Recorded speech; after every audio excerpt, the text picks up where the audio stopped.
Sali Berisha, si çdo politikan bot, duhet përballet me garën, me votën, me demokratët dhe me përgjegjësitë e veta.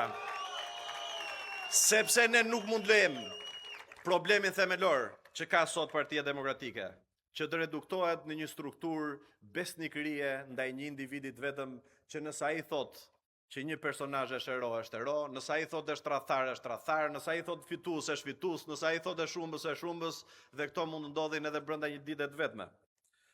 Por miq, është e qartë tani më që ndryshimi i Shqipërisë mund të kalojë vetëm nëse Partia Demokratike ndryshon. Partia Demokratike sot ndodhet përballë një zgjedhje historike.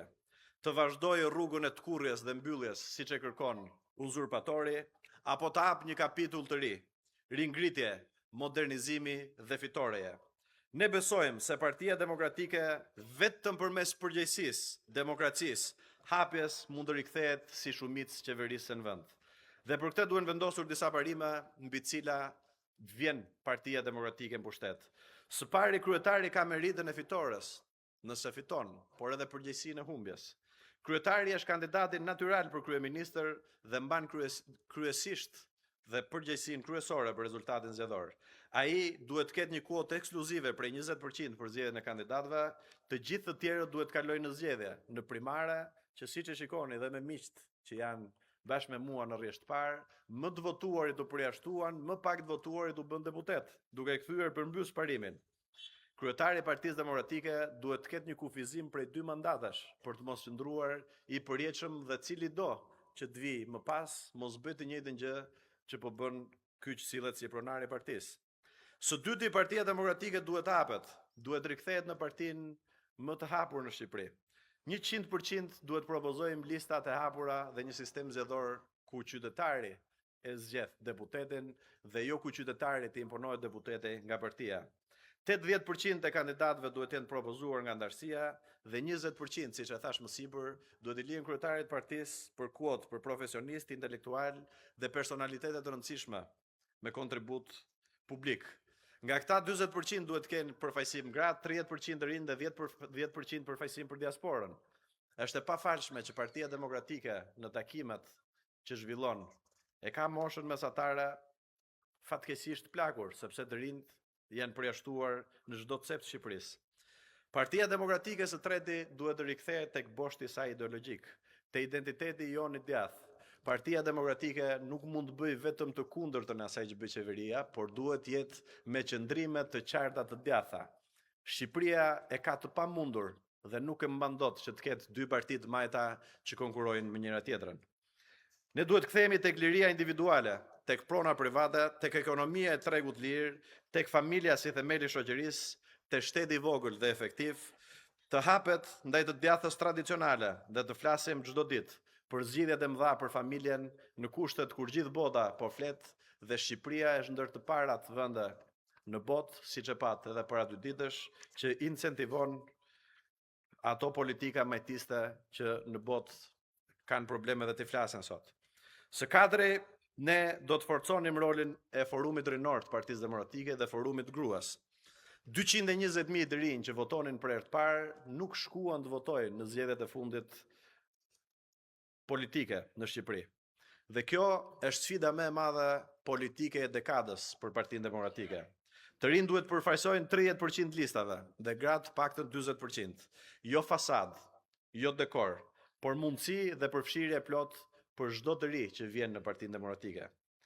Partia Demokratike duhet të decentralizojë dhe të fuqizojë degët.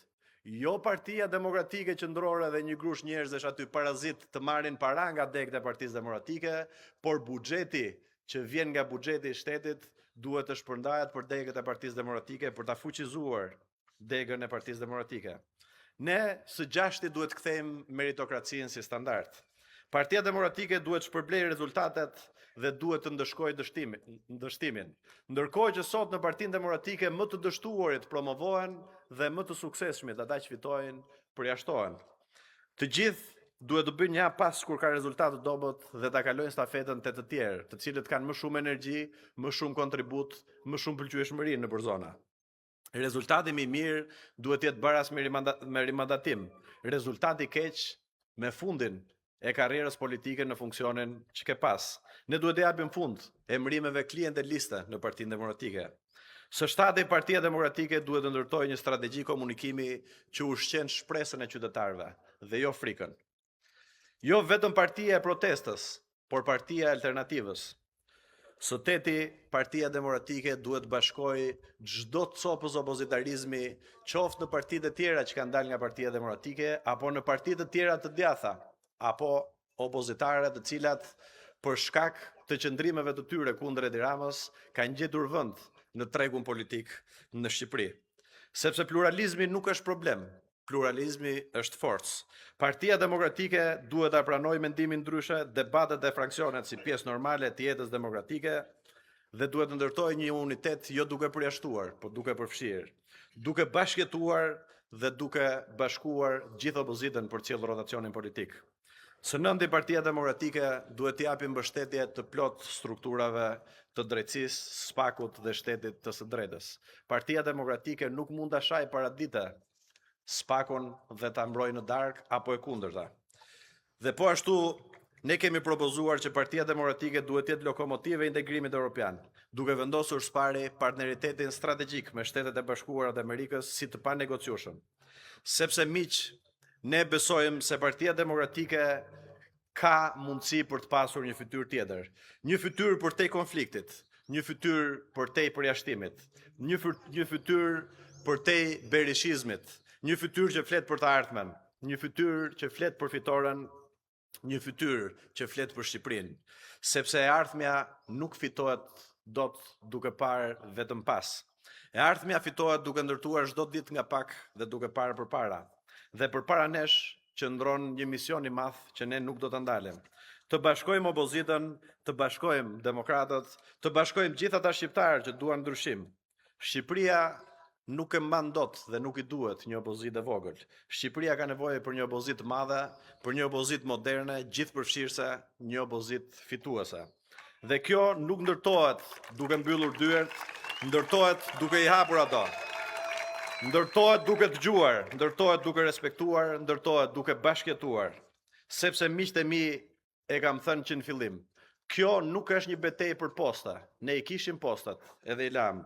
Nuk është një betejë për individ, dhe madje nuk është asnjë betejë për ego personale. Kjo është një betejë për shpirtin e Partisë Demokratike, një betejë për standardet, një betejë për demokracinë, një betejë për të ardhmen, që për shkak të brezit politik që i përkasim, për shkak të moshës, për shkak të mendësisë, ne do ta çojmë deri në fund. Dhe nëse duam ne që të bindim shqiptarët se mund ta demokratizojmë Shqipërinë, duhet më parë të demokratizojmë Partinë Demokratike. Nëse duam të bindim shqiptarët se mund të qeverisim më mirë, duhet më parë të tregojmë vetë se dim të funksionojmë më mirë. Nëse duam të fitojmë Shqipërinë, duhet më parë të fitojmë besimin se jemi vërtet më të mirët. Prandaj, të nderuar miq, po e mbyll të fjalë duke thënë se kjo lëvizje nuk është një lëvizje e lehtë, por është e drejtë. Dhe sot, mbasi kemi shkelur të 12 qarqet, unë jam më krenar se kurrë për gjithë lëvizjen që kemi zhvilluar, për gjithë mbështetjen që kemi marrë, për gjithë dashurinë e transmetuar dhe për gjithë ndryshimin e diskurit publik, ku në Shqipëri tani më diskutohet për demokraci dhe jo për prona, diskutohet për vlera dhe jo për antivlera, diskutohet për të ardhmen dhe jo për të shkuarën. Unë e di që duke futur më shumë demokraci, ne i shërbejmë më shumë Shqipërisë, ndërtojmë institucione më të forta, dhe duke bërë këtë, ne do të bashkojmë Partinë Demokratike, do të vazhdojmë në betejë, do të bashkojmë opozitën, do fitojmë Shqipërinë